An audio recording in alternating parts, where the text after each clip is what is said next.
Okay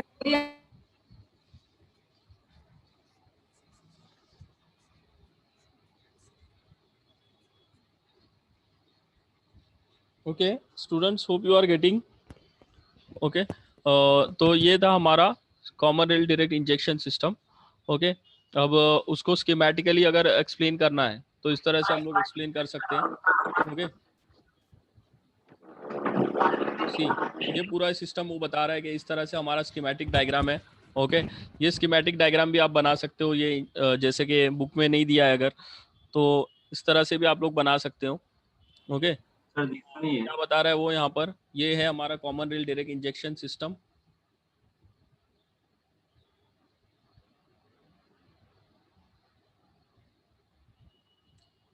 एक second, I will share the screen. Okay, तो दिख रहा है अभी सब लोग को, ये है हमारा common rail direct injection system. Okay, getting all of you?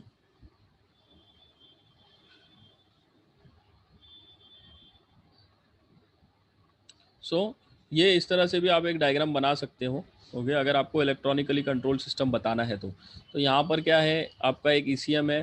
Okay, ये है हमारा ईएमयू जो बोल रहा है वो, ईएमयू बोल रहा है वो ईसीएम ही है, ये हमारा ईसीएम है। ये पूरे सिस्टम को कंट्रोल कर रहा है, कहाँ कहाँ से कनेक्टेड है, ये एक्चुएट किसको कर रहा है, चारों इंजेक्टर्स को एक्चुएट कर रहा है, चारों इंजेक्टर्स को कंट्रोल कर रहा है। और किसको कंट्रोल कर रहा है, प्रेशर कंट्रोल वाल्व को, इसको कंट्रोल कर रहा है, प्रेशर सेंसर को। ओके, प्रेशर सेंसर यहाँ से इंफॉर्मेशन दे रहा है, प्रेशर सेंसर क्या कर रहा है, इंफॉर्मेशन दे रहा है। यानी वो वाल्व को क्या कर रहा है, कंट्रोल कर रहा है, उसको बंद कर सकता है, चालू कर सकता है, चाहे तो उसको थोड़ा सा ओपन कर सकता है, थोड़ा सा क्लोज कर सकता है। और वो सारी चीज़ें कहाँ से ले रहा है, प्रेशर सेंसर से ले रहा है, थ्रॉटल पोजीशन सेंसर से इनपुट ले रहा है, मैनिफोल्ड एब्सोल्यूट प्रेशर सेंसर से इनपुट ले रहा है, oxygen sensor, crankshaft position sensor, fuel temperature sensor, ऐसे बहुत सारे सेंसर्स हैं, लैम्बडा सेंसर्स बोलते हैं। ओके, और एग्जॉस्ट का जो टेम्परेचर है वो सेंस करता है, बहुत सारे टेम्परेचर सेंसर्स यूज़ होते हैं और ताकि इंजन का परफॉर्मेंस बढ़े। तो ये फ्यू चीज़ें हैं जो बहुत ज़्यादा इंपॉर्टेंट है, वो अपने सिलेबस में, बाकी एकदम ज़्यादा भी हमें एक्सप्लेन नहीं करना है। ओके, तो देखो कैसे काम कर रहा है। थ्रॉटल पोजीशन सेंसर सबसे पहले वो बता रहा है, थ्रॉटल पोजीशन सेंसर से क्या हो रहा है, सिस्टम में हमें क्या जा रहा है, इंफॉर्मेशन जा रहा है कि हाँ एक्सेलेरेटर पेडल कितना दबाया। फिर मैनिफोल्ड एब्सोल्यूट प्रेशर सेंसर के कितना हमारा एयर कितने प्रेशर से जा रहा है, वहाँ पर कितना प्रेशर बना हुआ है, मैनिफोल्ड एब्सोल्यूट प्रेशर सेंसर जो एयर की प्रेशर बता रहा है। फिर ऑक्सीजन सेंसर के एग्जॉस्ट में कितना ऑक्सीजन जा रहा है, अगर ज़्यादा ऑक्सीजन जा रहा है मतलब वो जो फ्यूल है हमारा वो उतना ऑक्सीजन यूज़ नहीं कर रहा है। या फिर ये हो सकता है कि बहुत ज़्यादा एयर है, जितना चाहिए उससे ज़्यादा एयर है इसलिए ज़्यादा ऑक्सीजन है, क्योंकि अगर चाहिए जितना उससे ज़्यादा ऑक्सीजन है तो मतलब ये भी हो सकता है कि एयर हम लोग ज़्यादा भेज रहे हैं कुछ, या फिर ये भी हो सकता है कि नॉकिंग डिटोनेशन का कुछ फैक्टर्स है। ओके, तो वो सारी चीज़ों का इन्फॉर्मेशन भी ज़रूरी है, इसलिए ऑक्सीजन सेंसर भी इन्फॉर्मेशन दे रहा है। फिर क्रैंकशाफ्ट पोजीशन सेंसर क्या कर रहा है, क्रैंकशाफ्ट पोजीशन सेंसर ये बता रहा है कि कब हमें फ्यूल को इंजेक्ट करना है। तो क्रैंकशाफ्ट के पोजीशन के हिसाब से इंफॉर्मेशन जाएगी ईसीयू में, और फिर वो कौन से इंजेक्टर को फ्यूल इंजेक्ट करना है वो डिसाइड करेगा। ऑफ कोर्स वो हर बार डिसाइड नहीं करते बैठेगा, बट कब इंजेक्ट करना है वो उसके हिसाब से डिसाइड होता है। तो अगर 1 2 3 4 है तो सबसे पहले अगर फ्यूल फर्स्ट को जा रहा है, ओके, तो फर्स्ट को जाता है तो उसके बाद में सीधा थर्ड को जाता है, उसके बाद में फोर्थ को, उसके बाद में सेकंड को, या फिर 1 3 2 4। ओके, इस तरह से जो है वो सिस्टम चलता है to balance the engine. Okay, balancing बहुत ज़रूरी है, पढ़ रहे होगे आप लोग वाइब्रेशन में भी। ओके, तो वो बहुत ज़्यादा ज़रूरी है, इसलिए 1324 या 1432 चलता है। Okay, next fuel temperature sensor के फ्यूल कितने टेम्परेचर से आ रहा है वो भी एक इन्फॉर्मेशन वो ले सकता है, और वो सारी इन्फॉर्मेशन लेके ईसीयू ये डिसाइड कर रहा है कि मुझे कितना फ्यूल भेजना है, एक्सेलरेटर पेडल कितना प्रेस्ड है, मेरा एयर का प्रेशर कितना है। ओके, वो हिसाब से मुझे कितने प्रेशर से मेरा इंजेक्टर जो है, इंजेक्टर को कितने प्रेशर से मुझे ऑपरेट करना है कि इंजेक्टर इतने प्रेशर से फ्यूल भेजे, मेरा कंबशन चेम्बर में कितना प्रेशर मेंटेन्ड है, वो भी एक सेंसर हम लोग लगा सकते हैं, और उसके हिसाब से हमारा इंजेक्टर उतने ज़्यादा प्रेशर से फ्यूल इंजेक्ट करेगा। ओके, तो ये सारी चीज़ें जो है इंजेक्टर्स को कंट्रोल कर रहा है हमारा ईएमयू। और ये जो फ्यूल रेल है, ओके, ये फ्यूल रेल को वो इनडायरेक्टली कंट्रोल कर रहा है। किस तरह से? ये प्रेशर कंट्रोल वाल्व जो है, प्रेशर कंट्रोल वाल्व को कंट्रोल करके वो फ्यूल रेल का प्रेशर इनडायरेक्टली कंट्रोल कर रहा है। और कितने प्रेशर से ये हाई प्रेशर फ्यूल पंप कर रहा है, ओके, वो डिसाइड कर रहा है वो ये प्रेशर सेंसर से।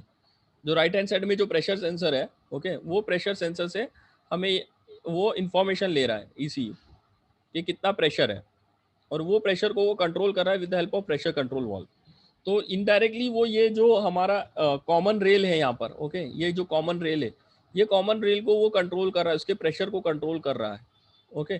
तो ये बहुत ज़्यादा ज़रूरी है। अगर प्रेशर नहीं है बराबर तो बहुत ज़्यादा इशू आ सकता है, ओके। तो इस तरह से भी आप लोग डायग्राम्स बना सकते हो, ओके, या फिर जो बुक्स में दिया हुआ है वो भी एक्सप्लेन कर सकते हो। अगर इलेक्ट्रॉनिकली कंट्रोल सिस्टम बोला तो आप इस तरह से भी बना सकते हो, ओके। और सेंसर्स के बारे में भी आपके जो लास्ट मॉड्यूल है उसके बारे में उसमें सेंसर्स के बारे में भी काफ़ी कुछ इन्फॉर्मेशन है, तो वो भी हम लोग जो है उसके बारे में भी हम लोग पढ़ सकते हैं डिटेल में। ये सारी चीज़ें जो है ना, oxygen sensor, lambda sensor, manifold absolute pressure sensor, crankshaft position sensor, इसके बारे ये सब सेंसर्स के बारे में काफ़ी कुछ इन्फॉर्मेशन है हमारे लास्ट मॉड्यूल में, तो ये भी हमें डिटेल्स में पढ़ना है, ओके। चलो आगे बढ़ते हैं हम लोग, ठीक है। तो उसके बाद में हम लोग ये देखते हैं हमारा वाल्व्स वगैरह, या सॉरी नोजल्स वगैरह, ओके। नोजल्स वगैरह कौन से टाइप के होते हैं वो भी देखते हैं।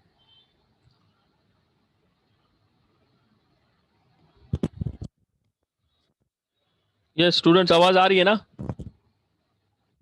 Okay,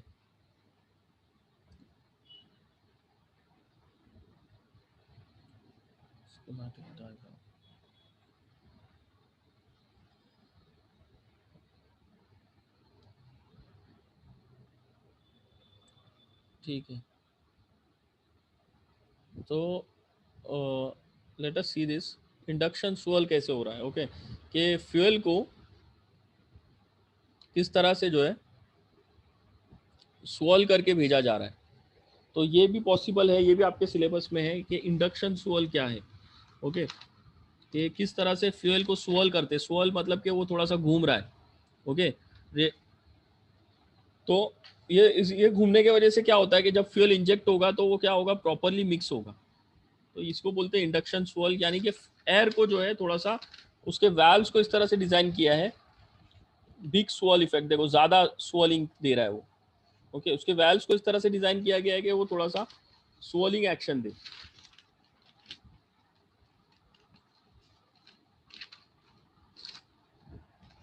getting all of you?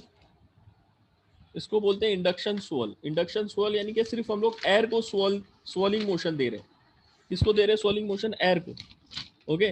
तो ये सिर्फ था इंडक्शन स्वर्ल। अब उसके बाद में आएगा कि हमारा फ्यूल फ्यूल जो इंजेक्ट होगा उसको किस तरह से हम लोग अच्छी तरह से इंजेक्ट कर सकते हैं, ओके।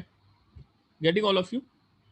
तो फ्यूल के लिए हम लोग डिफरेंट डिफरेंट टाइप्स के कंबशन चेंबर डिज़ाइन कर सकते हैं, और फिर फ्यूल को इंजेक्ट करने के लिए नोजल्स उस तरह से डिज़ाइन कर सकते हैं ताकि हमारा फ्यूल जो स्प्रे हो वो प्रॉपर प्रेशर से स्प्रे हो, प्रॉपर उसके अंदर भी स्वर्ल क्रिएट हो, ओके। वहाँ पर कंबशन चेंबर के डिज़ाइन को भी हम लोग चेंज कर सकते हैं, ओके।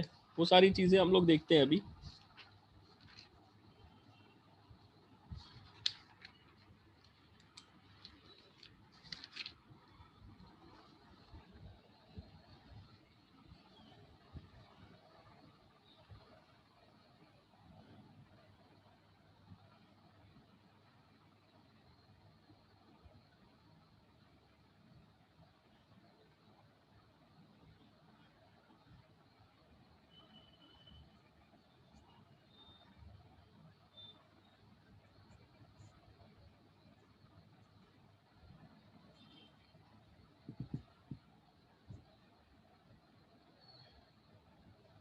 फ्यूल किस तरह से स्प्रे हो रहा है, देखो मल्टी होल्स से। देखो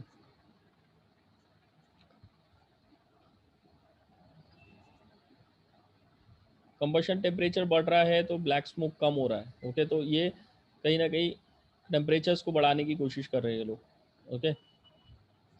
मल्टी होल नोजल है, देखो एक टाइम पे बहुत सारे होल्स है उसके अंदर, तो वो ज़्यादा फ्यूल्स को स्प्रे कर सकता है और हर एक कोने तक पहुंचा सकता है। कंबशन चेंबर का भी डिज़ाइन देखो, कंबशन चेंबर किस तरह से है। यहाँ पे हमारा जो पिस्टन है, पिस्टन के अंदर ही जो कंबशन जो है इसके अंदर ज़्यादातर हो, वो उसकी भी कोशिश की जाती है। ओके, तो इस तरह से क्या होता है कि यहाँ पर फ्यूल एक ही तरह पे एक ही जगह पे जमा भी हो सकता है, एक्यूमुलेट भी हो सकता है और फिर वो इजीली जल भी सकता है। तो इस तरह से भी चेम्बर्स डिज़ाइन किए जा रहे हैं और ज़्यादातर चेम्बर्स इसी तरह से डिज़ाइन किए जाते हैं। अगर वो ज़्यादा दीवारों की तरफ इंजन के जो ये है सिलेंडर है, सिलेंडर के दीवारों के तरफ अगर वो फ्यूल स्प्रे करेगा तो भी इशू है, क्योंकि वहाँ पे वो फिर छिटक जाता है फ्यूल जाके और फिर वो रस्ट क्रिएट करता है और फिर उसको ख़राब करने करने लगता है सिलेंडर्स को, क्योंकि वो गर्म रहता है सिलेंडर। ओके, तो वहाँ पे ऑयल भी रहता है, ऑयल के साथ में वो स्टिक होके फिर उसका जो बॉडी है, उसका जो लेयर है उसको ख़राब करने लगता है। तो फ्यूल को जो है पिस्टन पे ही हम लोग स्प्रे करें, ये कोशिश रहनी चाहिए एक फ्यूल इंजेक्टर की। Okay,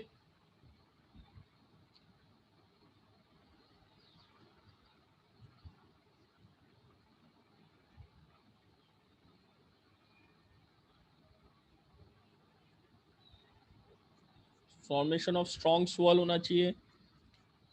exhaust gas recirculation system के बारे में हम लोग पढ़ेंगे। फ्यूल इंजेक्शन टाइमिंग भी बहुत ज़रूरी है। ओके, ये स्वॉल जो है वो इस तरह से क्रिएट हो रहा है, देखो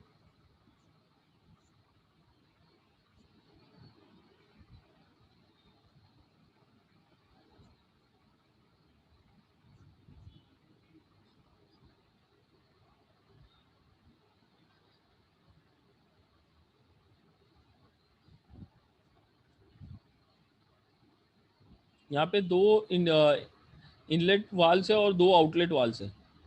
ओके,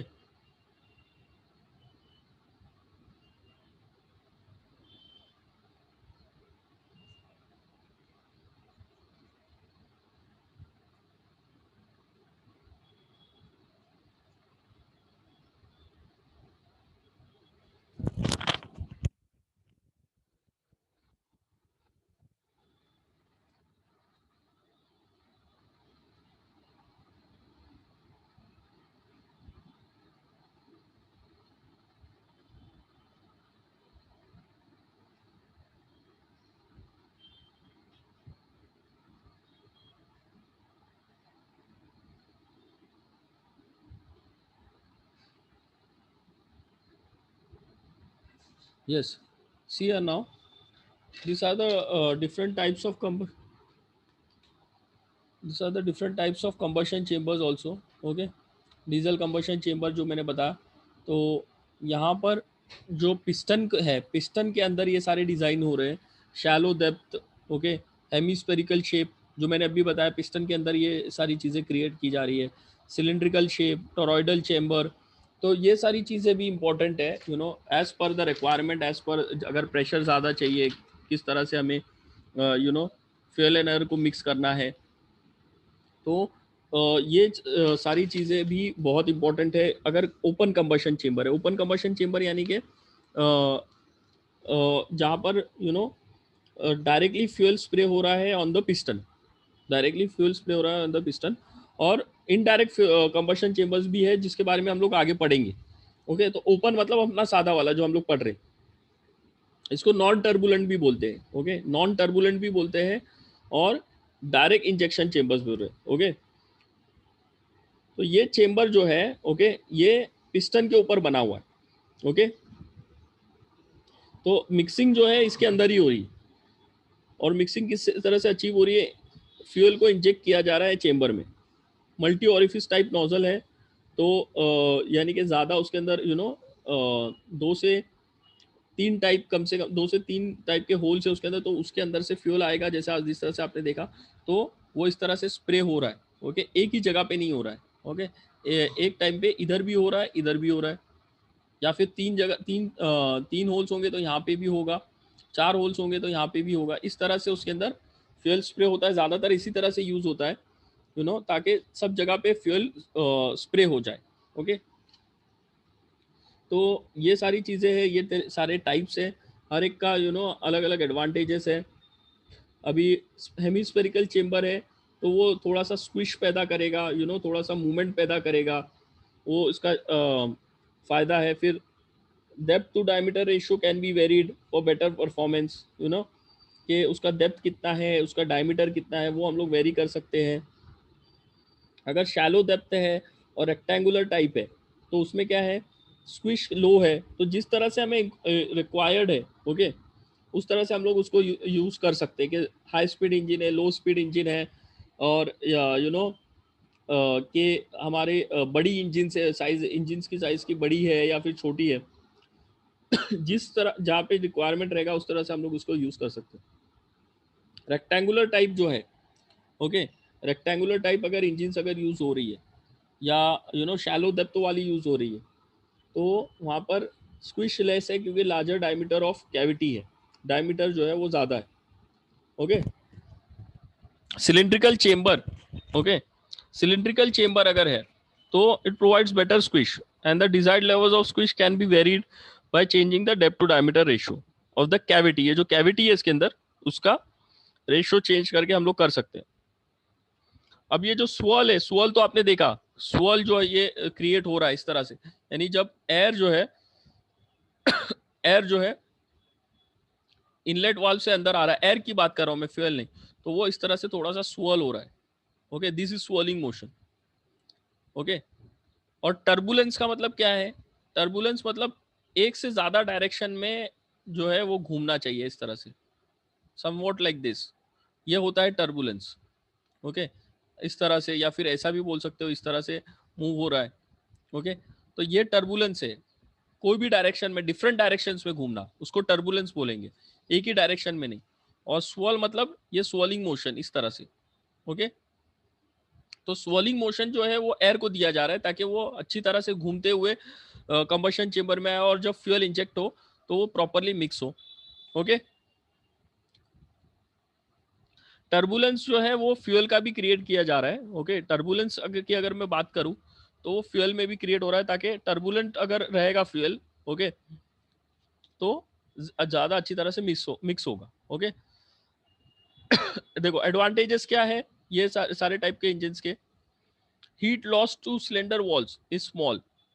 यहाँ पर ये टाइप के जो, अगर हम लोग non you know indirect combustion chambers की बात करें, उसके मुकाबले में ये सारे जो इंजन हम लोग जो सादे टाइप के यूज हो रहे हैं, उसका फायदा क्या है? अगर हम लोग इनडायरेक्ट कंबशन चेंबर्स पढ़ेंगे अभी आगे, तो उसमें भी हम लोग देखेंगे कि वो किस तरह से वर्क कर रहा है, उसका फायदा क्या है, नुकसान क्या है। लेकिन ये सारी चीजें जो सादे हमारे इंजन से, जहाँ पे पिस्टन इस तरह से डिजाइन किए जा रहे हैं, उसका फायदा क्या है? हीट लॉस बहुत कम हो रहा है सिलेंडर वॉल्स को, क्योंकि टर्बुलेंस यहाँ पे कम है, ओके, टर्बुलेंस कम है, लेकिन दूसरी फायदे यहाँ पर ज्यादा है, ओके। हीट लॉस जो है वो कम हो रहा है, गेटिंग। सिंपल है कंस्ट्रक्शन। अगर स्लो स्पीड इंजन है जहाँ पे इंजेक्शन पीरियड जो नो ज्यादा टाइम के लिए चलता है, तो इग्निशन डिले इतना ज्यादा इफेक्ट नहीं करता है, और लेस कॉस्टली फ्यूल भी आप यूज कर सकते हो, क्योंकि लॉन्गर डिले रहता है उसके अंदर, है ना। तो लॉन्गर डिले अगर है स्लो स्पीड इंजन से, तो वहां पर लॉन्गर डिले वाला फ्यूल है तो वो भी चल जाएगा, ओके। और फिर क्या बता रहा है वो कि to supplied turbulence being less in such chambers, they need to be supplied excess air for better utilization of fuel, okay। तो थर्मल एफिशिएंसी बढ़ जाएगी एंड एयर स्टैंडर्ड एफिशिएंसी बढ़ जाएगी। फिर इसके डिसएडवांटेजेस क्या है? Supply of excess air results into lower maximum temperature, maximum temperature कम होगा, ओके। तो पावर आउटपुट की अगर बात करें ना, तो पावर आउटपुट आपको ज्यादा नहीं मिलेगा, ठीक है, in this engine as compared to your indirect combustion chambers. Such engine require large engine bore to stroke ratio, okay। Large bore two stroke ratio चाहिए अगर कंप्रेशन आपको ज्यादा करना है, कंप्रेशन की बात कर रहे हैं, तो कंप्रेशन रेशियो अगर हमको बढ़ाना है आर, तो फिर हमें साइज बढ़ाना पड़ेगा। और स्मॉल ओपनिंग से इंजेक्टिंग फ्यूल की, it gives clogging of orifice, clogging हो जाएगा ऑरिफिस का बाय कार्बन पार्टिकल्स, और हायर मेंटेनेंस होगा। तो अगर ये नो इंजेक्टर्स का जो डायमीटर होता है, ये इंजेक्टर्स जो इंजेक्ट कर रहे हैं वो जो उसका डायमीटर होता है वो काफी कम होता है। एक इंजेक्टर का जो इंजेक्ट कर रहा है डायमीटर, ओके, आप सोच सकते हो क्या उसका कितना होगा इंजेक्टर का डायमीटर? कोई बता सकता है मुझे? डायमीटर की बात कर रहा हूं मैं, जो होल से वो इंजेक्ट हो रहा है, जो होल से फ्यूल इंजेक्ट हो रहा है, उसका कितना डायमीटर रहता है? कोई चैट बॉक्स में बता सकता है मुझे? किसी को अंदाजा है? Yes,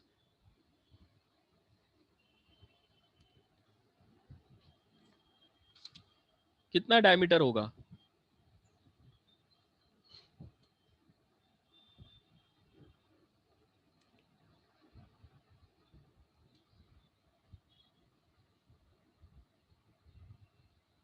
yes, 1 to 2 mm। Salman, okay. देखो डायमीटर ऑफ पिस्टन तो आपको मालूम है, डायमीटर ऑफ पिस्टन 6 सेंटीमीटर भी होता है, ओके, 10 सेंटीमीटर भी हो सकता है। लेकिन यहाँ पे फ्यूल को कंट्रोल करना है ना, फ्यूल को कंट्रोल करना है और प्रॉपर अमाउंट ऑफ फ्यूल आना चाहिए ताकि फ्यूल वेस्ट ना हो, नहीं तो फ्यूल वेस्ट हो रहा है तो बहुत ज्यादा लॉस होगा। तो इसका जो डिजाइन है वो इतना इतना बारीक है कि आधा भी नहीं होता है उसका।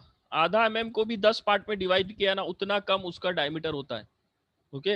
इट इज अप्रोक्सीमेटली, जो इंजेक्टर्स जो डिजाइन होते हैं उसका जो डायमीटर होगा, उसका जो होल होगा वो 0.05 mm तक होता है। और अगर और एडवांस्ड है तो और भी कम उसको डिजाइन कर सकते हैं ताकि फ्यूल ऑटोमाइज्ड फॉर्म में जाए और वेपराइज फॉर्म में जाए और प्रॉपर तरीके से जाए। इतना कम डायमीटर होता है उसका। Getting all of you? समझ में आ रहा है ये? 0.05 mm तक उसका डायमीटर होता है एक इंजेक्टर का। एक होल जो है उसका उतना कम होता है। तो ये जो है सेल्फ क्लीनिंग वाले डायमीटर्स होने चाहिए, इंजेक्टर्स होने चाहिए कि खुद ही अपने आप को क्लीन करे। अदरवाइज इतना स्मॉल डायमीटर है, उधर छोटा सा भी कार्बन पार्टिकल आ गया तो क्या होगा? फ्यूल इंजेक्ट नहीं होगा और बहुत ज्यादा लॉस होगा। तो इतना ज्यादा हाई प्रेशर होता है ना कि कुछ भी अगर अटका भी है उसके अंदर कुछ तो वो क्लीन हो जाए। इस तरह से उसको डिजाइन करना पड़ता है। तो इसके बारे में हम लोग सम्स भी देखेंगे, ओके, कि डायमीटर्स उसके अंदर फाइंड आउट करने बोलता है, ओके। और डायमीटर ऑफ इंजेक्टर्स के बारे में बात कर रहा है वो, ओके। तो डायमीटर ऑफ ईच होल के बारे में बात कर रहा है। वो सारी चीज़ों के बारे में हम लोग सम्स भी देखेंगे जो पूछे भी जाते हैं, ओके। तो इतना कम उसका डायमीटर होता है, सोचो उसके कितनी इम्पोर्टेंस है। और अगर इसको रिपेयर भी करना है ना तो इसका कॉस्ट बहुत ज़्यादा होता है। इंजेक्टर को अगर रिपेयर करना है तो बहुत ज़्यादा हज़ारों में उसके कॉस्टिंग होती है, क्योंकि एक एक इंजेक्टर 50,000 से लेके 1 लाख 2 लाख तक भी जाता है। अगर अच्छी इंजन है, ओके, हाई एंड इंजन है, तो उसके अंदर यू नो इंजेक्टर्स की कॉस्ट बहुत ज़्यादा होती है, ओके। तो ये था हमारा वो वाला direct injection combustion chambers, okay. हम लोग इनडायरेक्ट कंबशन चेम्बर्स देखते हैं। यस, सी, ये हमारे इनडायरेक्ट कंबशन चेम्बर्स है।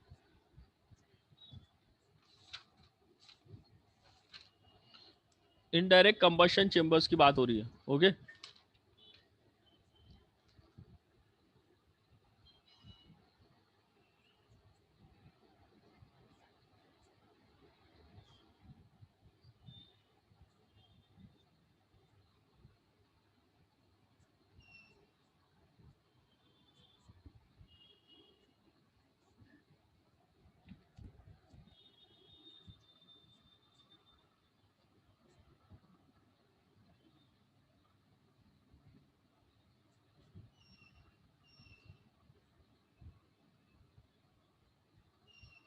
यस, सी, जो पहले वाला उसने बताया वो हमारा direct injection combustion chamber. Cylinder head जो है ना, ये सिलेंडर हेड फ्लैट फेस का है और पिस्टन के अंदर ही कंबशन जो है, एक कंबशन के लिए एक जगह दी गई है। ये हमारा डायरेक्ट एक कंबशन चेम्बर था, ओके। तो ये रिम जो है ना, पिस्टन का जो रिम है, ऊपर का जो पार्ट है, वो स्क्विश भी पैदा करता है, थोड़ा सा फ्यूल को, थोड़ा सा मूवमेंट भी पैदा करता है ताकि proper mixing of air and fuel हो। ओके, टर्बुलेंस भी क्रिएट करता है वो। ओके,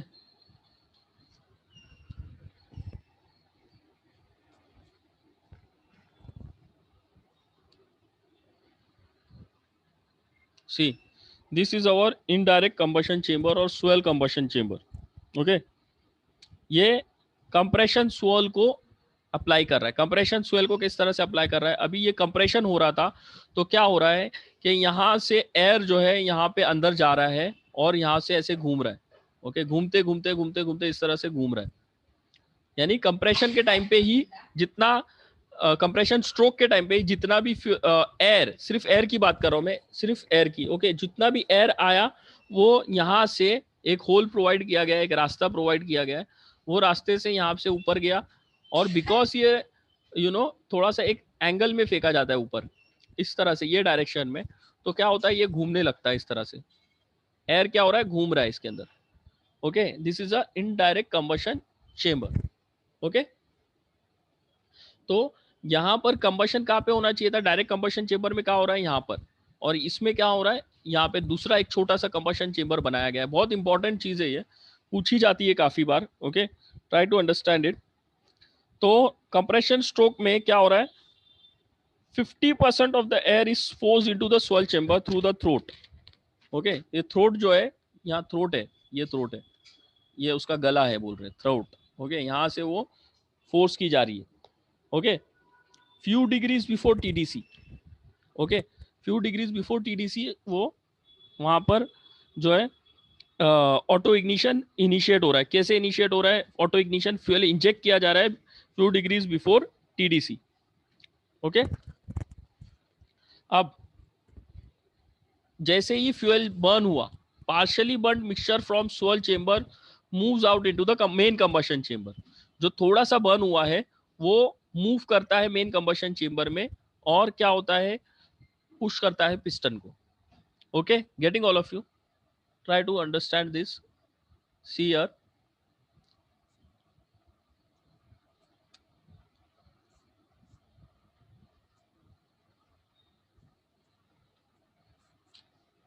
फ्यूल यहाँ पे इंजेक्ट हो रहा है। ओके, ये जो टॉप पे ऊपर है, ओके, यहाँ पर ये फ्यूल इंजेक्टर है, this is the fuel injector.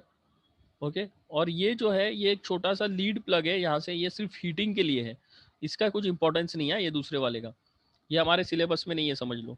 Okay, सिर्फ और सिर्फ फ्यूल इंजेक्टर के ऊपर फोकस करो। तो यहाँ पे फ्यूल इंजेक्ट हो रहा है और फिर फ्यूल थोड़ा सा जो स्वेल चेंबर है, okay, this is your swell chamber, ये स्वेल चेंबर में ही थोड़ा सा जल रहा है और फिर वो इतना ज़्यादा हाई प्रेशर क्रिएट कर रहा है कि वो फिर आगे का जो फ्यूल आ रहा है वो जल के सीधा पिस्टन को पुश कर रहा है। अब इसका फायदा क्या है, the motion of mixture in and out to swell chamber sets whirling motion, whirling motion एक क्रिएट कर रहा है और डिले पीरियड को कम कर रहा है ना, डिले पीरियड को कम कर रहा है, कंट्रोल रेट ऑफ प्रेशराइज होगा एंड इंजन रन स्मूथली। अब सीआई इंजिन में क्या है, डिले पीरियड कम होना चाहिए कि ज्यादा होना चाहिए, यस एनीवन। डीजल इंजन में डिले पीरियड कम होना चाहिए कि ज्यादा होना चाहिए, अभी एग्जाम दिया ना बेटा तुम लोग ने, कोई तो बताओ। डिले पीरियड कम होना चाहिए, जितना कम होगा उतना अच्छा है, इसरार वेरी गुड। डिले पीरियड कम होना चाहिए यानी कि फ्यूल जल्दी जलना चाहिए। क्यों जल्दी जलना चाहिए, क्योंकि अगर फ्यूल यहाँ पे आ रहा है, ओके, यहाँ से फ्यूल से इंजेक्ट हो रहा है और यहाँ पे जमा हो जा रहा है, जल नहीं रहा है, यहाँ पे ड्रिबलिंग हो रही है, ड्रिबलिंग बोलते हैं उसको, और फ्यूल जमा हो रहा है, तो एक साथ इतना ज़्यादा प्रेशर क्रिएट होगा कि ये जो वॉल से उसको सस्टेन नहीं कर पाएंगे और हद से ज़्यादा हाई प्रेशर क्रिएट होगा एक ही टाइम पे, तो वो हमें अवॉइड करनी है। तो डीजल इंजन में हम लोग क्या करते हैं, डिले पीरियड को कम करते हैं। तो ये यहाँ पे हेल्प कर रहा है, क्या हेल्प कर रहा है, ये जो इनडायरेक्ट कंबशन चेंबर है हेल्प कर रहा है हमें डिले पीरियड को रिड्यूस करने के लिए। डिले पीरियड क्यों रिड्यूस हो रहा है, क्योंकि वर्लिंग मोशन है ना, रोटेशन मोशन है, mixture of air and fuel rotate हो रहे हैं थोड़ा सा, तो अच्छी तरह से मिक्स हो रहे हैं और जल्दी जल जा रहे हैं। Getting all of you? तो इस तरह से डीले पीरियड हमारा कम हो जा रहा है और नॉकिंग कम हो जा रही है। फिर excessive swirl created helps in rapid mixing of fuel and air in the third stage of combustion also. Okay, फिर एयर स्वेल भी अगर हम लोग कर रहे हैं, अगर एयर जहां से आ रहा है, यहाँ से टॉप से यहाँ पे एयर आ रहा है, बता रहा है वाल्व ऊपर है, तो एयर स्वेल भी कर रहे हैं तो भी अच्छा हमें मोशन मिलेगा। एडवांटेजेस क्या है? Fuel injection pressure needed are low. Fuel injection pressure क्या चाहिए हम लोग? लो चाहिए। क्यों? क्योंकि ऑलरेडी स्वॉल हो रहा है, ऑलरेडी इतना ज्यादा उसके अंदर मिक्सिंग के लिए हेल्प हो रही है कि हमें अगर लो प्रेशर में भी हमने थोड़ा सा लो प्रेशर भी यूज किया तो उससे ज्यादा फर्क नहीं पड़ता, क्योंकि mixing of fuel and air mainly depends on the air swell, okay, and not on the injection pressure. Okay, better utilization of air हो रहा है क्योंकि जल्दी से एयर मिल रहा है, घूम रहा है एयर सब जगह, तो हायर मीन इफेक्टिव प्रेशर हमें मिल रहा है और पावर आउटपुट ज्यादा मिल रहा है। एग्जॉस्ट कंपेरेटिवली क्लीन है। हाई स्पीड इंजिन के लिए अच्छा है क्योंकि हाई स्पीड इंजिन में टाइम कम होता है फ्यूल को मिक्स होने के लिए। हाई स्पीड में जल्दी जल्दी सब साइकिल्स होते हैं ना, तो वहां पे टाइम काफी कम होता है, तो वहां पे काफी इसका इंपॉर्टेंस है। Control rate of pressure rise give smooth running of the engine, यानी नॉकिंग नहीं हो रहा है, control rate of pressure rise है। ओके, और पिंटल टाइप ऑफ नोजल्स जो है वो भी यूज कर सकते हैं हम लोग यहाँ पे। They have self cleaning properties. Okay, pintail type of nozzles है, एक टाइप है नोजल का, वो भी हम लोग यूज कर सकते हैं। इसके डिसएडवांटेजेस क्या है, क्यों ये इतना ज्यादा यूज नहीं हो रहा है? ओके, ये सोल कंबशन चेंबर्स के इतने ज्यादा फायदे हैं, हाई स्पीड इंजन में यूज हो सकता है, डिटोनेशन कम कर सकता है, नॉकिंग कम कर सकता है, फ्यूल इंजेक्शन प्रेशर भी कम है, एग्जॉस्ट भी क्लीन है, एयर का प्रॉपर यूज हो रहा है, मीन इफेक्टिव प्रेशर जो होता है, ओके, मीन इफेक्टिव प्रेशर याद होगा आप लोगों को, ओके, तो मीन इफेक्टिव प्रेशर जो हमने एक्चुअल साइकिल में पढ़ा था, है ना, ये पूरा जो इसके अंदर प्रेशर आता है ये साइकिल में पीवी डायग्राम में, ओके, तो मीन इफेक्टिव प्रेशर भी यहाँ पे बढ़ रहा है हमारा, जो फायदेमंद है। लेकिन इसका डिसएडवांटेजेस क्या है कि कोल्ड स्टार्टिंग डिफिकल्ट है। कोल्ड स्टार्टिंग यहाँ पर काफी डिफिकल्ट है, यानी कि अगर आप सर्दियों के मौसम में इसको चला रहे हो तो वो डिफिकल्ट हो जाता है, बिकॉज एयर जो है हीट लूज करने लगता है सिलेंडर वॉल्स को। क्यों लूज करने लगता है? क्योंकि ये जो घुमाव पैदा कर रहा है ना, ये यहाँ से यहाँ पे ऊपर जा रहा है और ये इधर से इधर आ रहा है, ओके, तो उसमें क्या हो रहा है, सिलेंडर वॉल्स में काफी जो एयर की जो हीट थी वो कम हो जा रही है, और यहाँ पे तो एयर की हीट चाहिए ना। कंबशन चेंबर के जो रिक्वायरमेंट है, डीजल इंजन की जो रिक्वायरमेंट है वो यही है कि एयर इतना ज्यादा हीट हो जाए कि जब हम लोग फ्यूल उसके अंदर इंजेक्ट कर रहे हैं तो वो तुरंत जल जाए, बराबर ना, है क्या नहीं? तो वही अगर नहीं कर पा रहा है, वो एयर जो है अपनी हीट को लूज कर जा रहा है, सिलेंडर वॉल्स को हीट दे रहा है वो, क्योंकि वो घूम रहा है, ठीक है, तो वो एक डिसएडवांटेज है यहाँ पे। According to the theory cold starting difficult है क्योंकि एयर जो है अपनी हीट लूज कर दे रहा है। फिर work of compression is higher and work of expansion, okay, work of compression यहाँ पे बढ़ जा रहा है क्योंकि एयर को ज्यादा कंप्रेस करना पड़ रहा है यहाँ पर, क्योंकि ये ऊपर भी जा रहा है, तो वर्क ऑफ कंप्रेशन बढ़ जा रहा है, okay, and work of expansion जो है वो कम हो जा रहा है, थोड़ा सा कम हो जा रहा है वर्क ऑफ एक्सपांशन। जो एक्सपांशन का जो हमारा काम है, पावर आउटपुट जो मिलना है वो थोड़ा सा कम हो जा रहा है एज कम्पेयर टू जितना मिलना चाहिए, तो मैकेनिकल एफिशिएंसी कम हो जाएगी, कंप्रेशन हमें ज्यादा करना पड़ रहा है और वर्क ऑफ एक्सपांशन कम है। High turbulence increases heat loss, सबसे ज्यादा इंपॉर्टेंट पॉइंट है ये। मैंने इनडायरेक्ट कंबशन चेंबर की बात कर रहे हैं हम लोग, ये हमारे इनडायरेक्ट कंबशन चेंबर है।